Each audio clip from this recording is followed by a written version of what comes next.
السلام علیکم دوستو، کیسے ہیں آپ سب؟ میں زبینہ فیاض ایک بار پھر آپ کے ساتھ میں لے آئی ہوئی ایک اور چھوٹی سی شارٹ سٹوری۔ یہ بھی ایک نیو رائٹر کی ہے۔ ان کی سٹوریز آپ پہلے سن چکے ہیں۔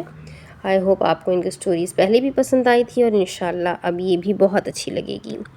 تو یہ ایک چھوٹی شارٹ سٹوری ہے، لیکن سٹوری شروع کرنے سے پہلے ہمیشہ کی طرح کہوں گی، اگر آپ میرے چینل پر نئے ہیں یا اب تک آپ نے چینل کو سبسکرائب نہیں کیا تو پلیز چینل کو سبسکرائب کر لیں، بیل آئیکن کو ضرور دبا دیں، اور اپنے کانٹیکٹس میں اگر آپ کو یہ ناول پسند آ رہا ہے، یہ سٹوری اچھی لگے یا میرے ویڈیوز آپ کو اچھے لگے تو ضرور شیئر کیا کریں۔ ساتھ ہی کمنٹ کر کے ضرور بتایا کریں کہ آپ کو میرے پڑھے ہوئے ناولز کیسے لگتے ہیں یا آپ آگے اور کون سے ناولز سننا پسند کریں گے، اور میں انشاءاللہ آپ کی ریکویسٹ پوری کرنے کی ضرور کوشش کروں گی۔ تو شروع کرتے ہیں اس چھوٹی سی شارٹ سٹوری کو۔ بہت پیاری سی کہانی ہے اور کچھ سیکھنے آپ کو اس میں ضرور ملے گا۔ میں امید کرتی ہوں آپ سب کو ضرور پسند آئے گی۔ تو چلے شروع کرتے ہیں۔ پہلے میں آپ کو سنانا چاہوں گی اس شارٹ سٹوری کا جو ڈسکرپشن رائٹر نے دیا ہے۔ یہ ڈسکرپشن میں لکھتی ہے، یہ کہانی ایسے لڑکے کی ہے جس نے اللہ کو پانے کے لیے ایک نئے سفر کا آغاز کیا۔ ایسا لڑکا جو اس ذات کی رحمت سے مایوس تھا اور جو گناہوں کے دلدل میں پھنسا ہوا تھا، خدا پر یقین کامل سے اس دلدل سے نکلا جس نے خدا کو دوست بنایا۔ تو شروع کرتے ہیں یہ خوبصورت سی کہانی۔ اس کا نام ہے یقین کامل اور اس کی رائٹر ہے آمنہ وسیم۔ یقین کامل بائے آمنہ وسیم۔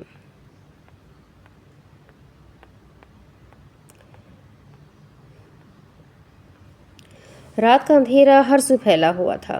چاند بھی آج روشن نہیں تھا۔ وہ افسردہ سے سڑک کے کنارے گاڑی کے ساتھ ٹیک لگائے کھڑا تھا۔ آس پاس سے گزرتی گاڑیوں کی آواز اس کی سوچوں میں خلل نہیں ڈال رہی تھی۔ اس کا چہرہ آنسوؤں سے تر تھا۔ وہ یوں چہرہ جھکائے کھڑا تھا کہ دیکھنے والے کو معلوم نہ ہو سکے، مگر اس آواز نے اسے چونکا دیا۔ کیا ہوا بچے، روتے کیوں ہو؟ اسے اپنی پشت سے آواز سنائی دی تو وہ فوراً مڑا اور وہ حیرت سے اس شخص کو دیکھا جن کے چہرے پر سکون اور اطمینان کے ساتھ ساتھ مسکراہٹ بھی تھی۔ آپ کو کیسے معلوم ہوا؟ اس نے حیرانگی کے عالم میں پوچھا، کیونکہ وہ شخص اس کی پشت کی جانب کھڑا تھا۔ پریشانی بتاؤ بچے، ہم حل نکالتے ہیں، وہ مطمئن سا بولے۔ ان کے لہجے میں اتنا پیار تھا، چند لمحے وہ انہیں دیکھتا رہا، پھر بے ساختہ ان کے گلے لگ گیا۔ اس کے آنسو پھر سے بہنا شروع ہو گئے تھے۔ اس شخص نے اس کی کمر پر تھپکی دی۔ چند منٹ جب اس نے دل کھول کر آنسو بہا لیے تو وہ ان سے دور ہوا۔ شکریہ انکل۔ اس کا انداز تشکر بھرا تھا۔ وہ ان کی سوالیہ نگاہوں کو بخوبی دیکھ سکتا تھا۔ اس نے ایک لمبا سانس خارج کیا۔ میرا ایک دوست تھا انکل، وہ میرا بھائی تھا۔ اس کا ایکسیڈنٹ ہوا اور وہ مجھ سے اتنی دور چلا گیا جہاں سے کوئی واپس نہیں آ سکتا۔ اس کی آواز رندھی ہوئی تھی۔ اس دوست کے لیے رو رہے ہو؟ ان کے پوچھنے پر اس نے اس بات میں سر ہلایا۔ دیکھ کر دوستی لگانی تھی نا بچے، جس نے مر ہی جانا ہے اس سے دوستی کیوں لگائی؟ وہ اطمینان سے کہتے ہوئے اس کا سکون غارت کر گئے تھے۔ ایک جملے میں انہوں نے اسے جھنجھوڑ کر رکھ دیا تھا۔ اس کے پاس کوئی جواب نہیں تھا۔ اللہ سے دوستی لگاؤ بچے، دنیا کے غم خود بخود ختم ہو جائیں گے۔ انسان سے دوستی لگاؤ گے تو غموں میں اضافہ ہی ہوگا۔ وہ کہہ کر اس کے قریب سے گزر گئے۔ وہ خاموش کھڑا ان کی پشت کو تکتا جا رہا تھا۔ جب وہ اس کی آنکھوں سے اوجھل ہو گئے تو اس نے فوراً ڈرائیونگ سیٹ سنبھالی۔ اس کا دماغ معاوف ہو رہا تھا۔ رات ختم ہو رہی تھی۔ دور اکا دکا مسجدوں سے فجر کی اذان کی آواز آ رہی تھی۔ وہ ٹانگیں بیڈ سے نیچے لٹکائے لیٹا کسی گہری سوچ میں گم تھا۔ کیا سوچ رہے ہو رومان؟ انہوں نے دروازے پر کھڑے ہو کر کہا۔ اندر آ جائیں امی، وہاں کیوں کھڑی ہے؟ وہ فوراً سیدھا ہوا تو وہ چلتے ہوئے اس کے قریب آ گئی۔ کیا ہوا ہے میرے بیٹے کو؟ امی، آج مجھے ایک بوڑھے شخص ملے، انہوں نے اپنے ایک جملے سے میری روح کو جھنجھوڑ دیا ہے۔ اب اس کا سر ماں کی گود میں تھا۔ انہوں نے کہا جس نے مر ہی جانا ہے اس سے دوستی کیوں لگائی؟ ایک لمحے کے لیے اس کے بالوں میں چلتا ان کا ہاتھ رکا تھا۔ امی، اللہ سے دوستی کیسے کی جاتی ہے؟ اس کے سوال کے ساتھ ہی مسجد سے اذان کی آواز آنے لگی تھی۔ وہ اٹھ کر بیٹھ گیا۔ جاؤ رومان، تمہارا دوست بلا رہا ہے۔ ماں کی بات پر اس نے حیرت سے انہیں دیکھا۔ امی، میں نے ہمیشہ اس کی پکار کو اگنور کیا ہے۔ اب جب خود ٹوٹ چکا ہوں تو اس کے پاس کیسے جاؤں؟ خوشی میں خدا کو بھول کر غم میں اپنا رخ اس کی جانب کر لوں؟ امی، یہ تو منافقت ہے نا۔ رومان، تمہیں کیا لگتا ہے تم خود اس کے پاس نہیں جاتے تھے؟ فائزہ بیگم نے عجیب سے سوال کیا۔ نہیں رومان، یہ وہ تھا جو تمہیں اپنے پاس نہیں بلاتا تھا۔ اللہ جب ناراض ہوتا ہے تو وہ سجدے کی توفیق ہم سے چھین لیتا ہے۔ اگر تمہارے دل میں یہ بات آئی ہے کہ تمہیں اللہ سے دوستی کرنی ہے تو وجہ یہ ہے کہ وہ تمہیں اپنی جانب اب بلا رہا ہے۔ پھر وہ یہ نہیں کہتا کہ اب آئے ہو تو میری بات کرو، میری بات سنو۔ وہ تو کہتا ہے اپنی غرض کی بات کرو، میری چھوڑو، اپنے غم کی داستان سناؤ۔ میں کب کب پکارتا رہا ہوں، وہ چھوڑو، یہ بتاؤ کہ میں نے کب کب تمہاری پکار کا جواب نہیں دیا۔ وہ توجہ سے ان کی باتیں سنتے ہوئے خاموش آنسو بہا رہا تھا۔ اٹھو رومان، پہلا قدم بڑھاؤ۔ وہ اٹھا اور واش روم کی جانب بڑھ گیا۔ اسے پہلا قدم بڑھانا تھا۔ وہ مسجد کے باہر کھڑا اس کی عمارت کو دیکھ رہا تھا جو انتہائی خوبصورتی سے بنائی گئی تھی۔ کوئی وقت تھا جب رومان الوی پابندی سے مسجد جایا کرتا تھا۔ وہ آج کئی سالوں بعد اس طرح خود چل کر آیا تھا۔ ابھی وہ انہی سوچوں میں گم تھا کہ اندر سے اسے اللہ اکبر کی آواز سنائی دی۔ جماعت کھڑی ہو چکی تھی۔ وہ جلدی سے اندر گیا اور جماعت کے ساتھ مل گیا۔ سلام پھیرنے کے بعد اس نے یہاں وہاں نظر دوڑائی۔ 2 صفوں کے علاوہ باقی پوری مسجد خالی تھی۔ جو لوگ تھے وہ بھی اب اٹھ کر جا رہے تھے، یوں جیسے انتظار میں ہو کہ سلام پھیرا جائے اور یہاں سے جائیں۔ چند منٹوں میں مسجد خالی رہ چکی تھی۔ اس نے افسوس بھرا سانس خارج کیا۔ اس کی نظر اچانک سامنے اٹھی تو وہ حیران رہ گیا۔ وہ بوڑھا شخص اسے ہی دیکھ رہا تھا۔ السلام علیکم انکل، آپ یہاں؟ وہ فوراً اٹھ کر اس کے پاس گیا۔ وعلیکم السلام ورحمۃ اللہ۔ جی بچے، امام ہوں میں اس مسجد کا۔ ان کے چہرے پر مخصوص مسکراہٹ تھی۔ وہ ان کے سامنے بیٹھ گیا۔ مجھے آپ کی مدد چاہیے انکل۔ بیٹا، انکل کی بجائے بابا بول لو۔ بولو، کیا مدد چاہیے؟ کچھ سال پہلے تک میں باقاعدگی سے نماز پڑھتا تھا، پھر چھوڑ دی۔ کیا اللہ اتنے بڑے گناہ معاف کر دے گا یا مجھے سزا ملے گی؟ اس کے لہجے میں امید تھی۔ نام کیا ہے تمہارا؟ انہوں نے استفسار کیا۔ رومان الوی۔ رومان، گناہ گار ہونا کوئی گناہ نہیں ہے۔ میں اور آپ یا کوئی بھی انسان پرفیکٹ نہیں ہوتا۔ ہر ایک سے گناہ ہوتے ہیں اور بار بار ہوتے ہیں اور ہوتے ہی رہتے ہیں۔ گناہ چھوٹے بڑے نہیں ہوتے، گناہ بس گناہ ہوتے ہیں۔ اگر توبہ نہیں کی تو سزا واجب۔ گناہ چاہے لاکھوں کروڑوں یا کسی بھی تعداد میں کیوں نہ ہو، مگر اللہ کے نزدیک ایک چھوٹے سے معمولی آنسو کی مار ہے۔ ایک خالص آنسو اللہ کی بارگاہ میں آپ کے تمام تر گناہوں کی سیاہی کو سفیدی میں بدلنے کے لیے کافی ہے۔ گناہوں کی سزا سے تو ان لوگوں کو ڈرنا چاہیے جن کے پاس غفور اور رحیم اللہ نہیں ہے۔ پریشان تو ان کو ہونا چاہیے جن کو توبہ کی توفیق نہیں ہوتی۔ فکر مند تو ان کو ہونا چاہیے جن کو گناہ نہیں لگتے۔ گناہ گار ہونا گناہ نہیں بلکہ توبہ نہ کرنا گناہ ہے۔ اللہ پر یقین کامل رکھے اور پھر کن کے معجزات دیکھے۔ اللہ توبہ قبول کرنے والا، بخشنے والا ہے۔ وہ بے حد توجہ سے ان کی ساری باتیں سن رہا تھا۔ جن راستوں پر چل کر رب کو کھویا تھا ان راستوں کو چھوڑ کر رب کو پالو رومان۔ اللہ کے بغیر ہم کچھ بھی نہیں ہے۔ انہوں نے اس کا کندھا تھپکا۔ میں شکر ادا کرنا چاہتا ہوں اللہ کا کہ اس نے آپ سے میری ملاقات کروائی۔ آپ کا ایک جملہ مجھے یہاں لایا ہے۔ وہ زخمی سا مسکرا رہا تھا۔ استغفر اللہ، میری کیا اوقات، وہ اللہ ہے جو تمہیں یہاں لایا۔ جب تم خود نماز اور قرآن کی طرف نہیں آتے تو اللہ تمہیں کسی غم میں مبتلا کر کے اپنی طرف کھینچ لاتا ہے۔ جب وہ تمہیں اپنی جانب بلاتا ہے تو وہ راضی ہونے کا ارادہ کیے ہوتا ہے۔ تم اس کو راضی کر کے دیکھو، وہ تمہیں اس طرح مکمل کر دے گا کہ دنیا دیکھتی رہ جائے گی۔ انسان کی زندگی کا سب سے نازک مرحلہ جوانی ہوتی ہے۔ جو اپنی جوانی اللہ کی رضا حاصل کرنے میں لگا دیتا ہے وہ کامیاب ہو جاتا ہے، کیونکہ اس عمر میں انسان کے پاس طاقت بھی ہوتی ہے اور وہ اپنی صلاحیتوں کو بھی بہتر طریقے سے استعمال کر سکتا ہے۔ اللہ کی رضا بہت بڑی چیز ہے رومان۔ وہ ان کی باتوں کے سحر میں جکڑا ہوا تھا۔ کیا چاہتے ہو بچے؟ ان کے سوال پر وہ چونکا۔ یہ تو وہ خود نہیں جانتا تھا کہ وہ چاہتا کیا ہے۔ اللہ کو پانا چاہتا ہوں، اس سے دوستی کرنا چاہتا ہوں، منمنایا تو بوران صاحب کے چہرے پر مسکراہٹ ابھری۔ اپنے اندر کو مارنا اتنا آسان نہیں ہوتا۔ اللہ اتنی آسانی سے نہیں مل جاتا، اسے ڈھونڈنا پڑتا ہے۔ اپنے دل کو استغفر اللہ کے صابن سے دھو لو۔ رب چاہے زندگی کے لیے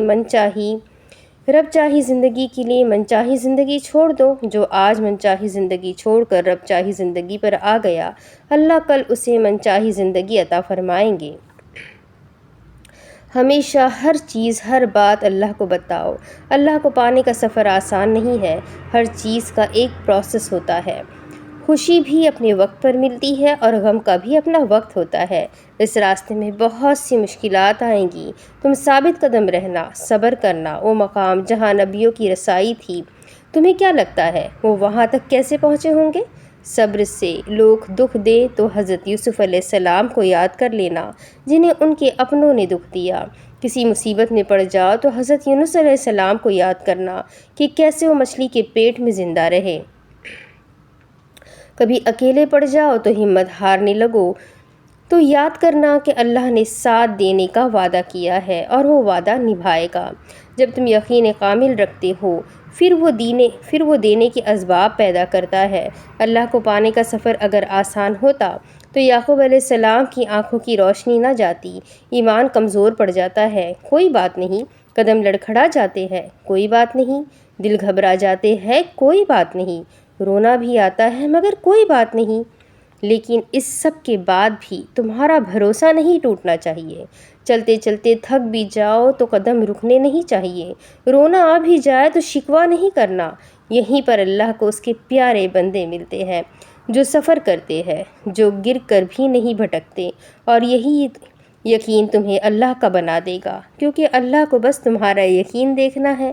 اللہ سے یقین کا نور مانگ لو رومان، دین سیکھ لو، اللہ کے یہاں سرخرو ہو جاؤ گے، سمجھے ہو؟ انہوں نے تمام باتیں کرنے کے بعد اس سے پوچھا۔ اس نے اثبات میں سر ہلا دیا، پھر اپنی جگہ سے اٹھ کھڑا ہوا۔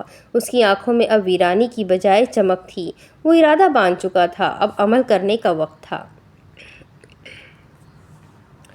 دن تیزی سے گزر رہے تھے، اس کی باتوں، اس کی حرکات میں تبدیلی آ گئی تھی، وہ اپنا حلیہ بھی بدل چکا تھا۔ پینٹ شرٹ کو خیر آباد کہہ کر اس نے شلوار قمیض زیب تن کرنا شروع کر دی تھی۔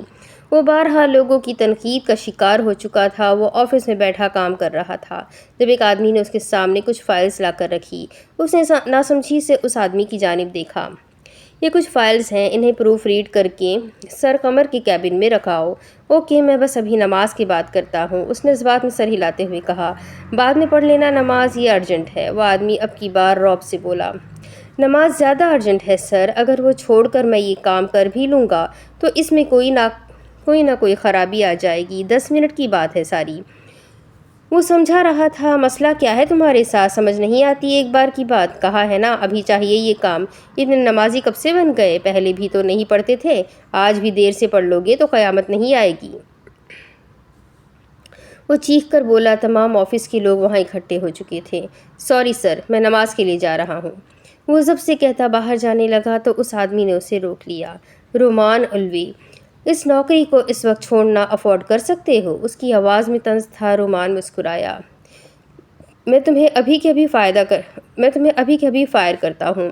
شکریہ سر، میں بھی اس جگہ نوکری نہیں کرنا چاہتا جہاں نماز کی قدر نہیں، میرا اللہ مالک ہے، خدا حافظ۔ وہ مسکرا کر کہتا باہر نکل آیا، جبکہ پیچھے کھڑا سارا اسٹاف اسے جاتے ہوئے دیکھ رہا تھا۔ کتنا بدل گیا تھا نا وہ! روزانہ کی طرح آج پھر وہ مسجد خالی ہونے کے بعد بوران صاحب کے سامنے بیٹھا تھا۔ بابا، بہت تنقید کرتے ہیں لوگ، بہت مشکل ہے، میں ڈرتا ہوں کہ اللہ کی آزمائشوں پر پورا نہیں اتر سکوں گا، کیا کروں میں بابا؟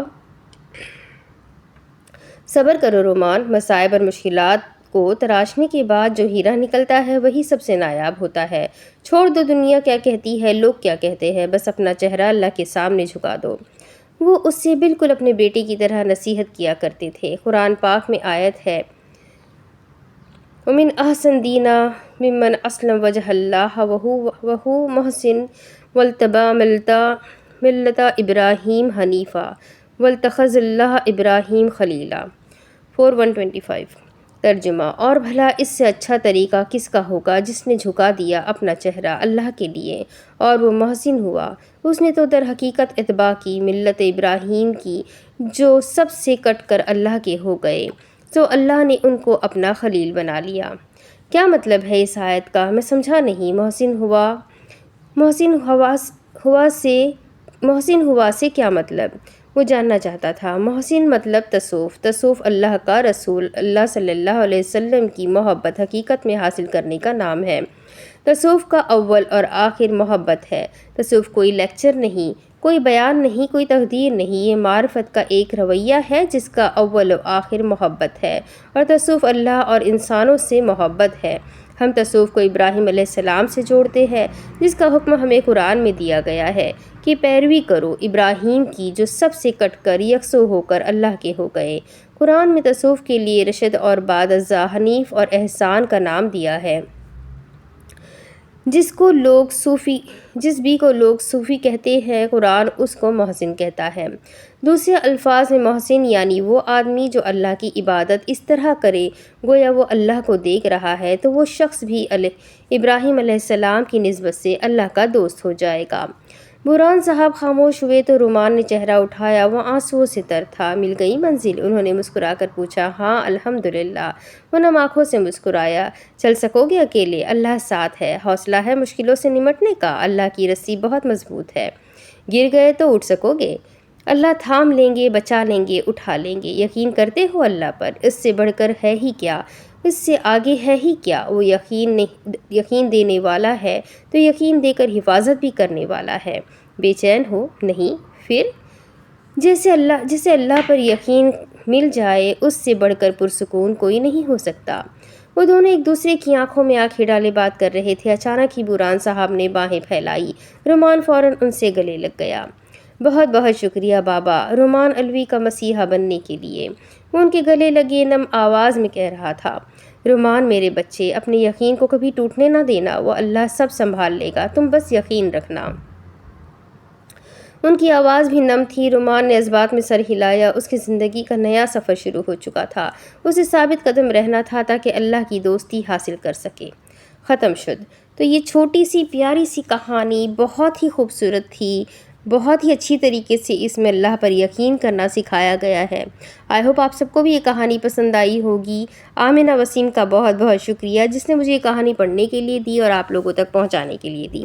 تو میں امید کرتی ہوں آپ کو اگر پسند آئی ہے تو آپ بھی اپنے لوگوں کے ساتھ، اپنے دوستوں کے ساتھ، اپنے کانٹیکٹس میں اس ناول کو ضرور شیئر کیجیے گا۔ رمضان چل رہا ہے، اپنی دعاؤں میں مجھے یاد رکھیے گا۔ انشاءاللہ پھر ملیں گے ایک نئے اور خوبصورت ناول کے ساتھ۔ تب تک کے لیے اپنا خوب سارا خیال رکھیں، مجھے بھی دعاؤں میں یاد رکھیں۔ اللہ حافظ۔